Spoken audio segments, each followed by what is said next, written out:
Gusto lang naman namin i-update nyo kami para alam namin kung nasan kayo at hindi na kami magkanala pa.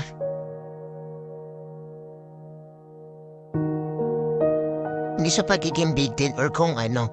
Ang gusto lang namin makasiguradong safe kayo.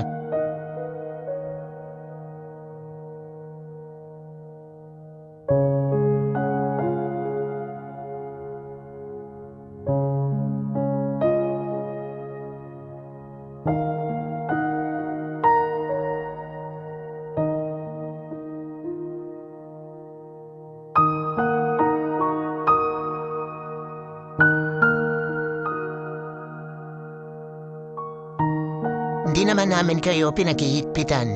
Gusto lang namin kayong protektahan. Lalo na kapag hindi nyo kami kasama.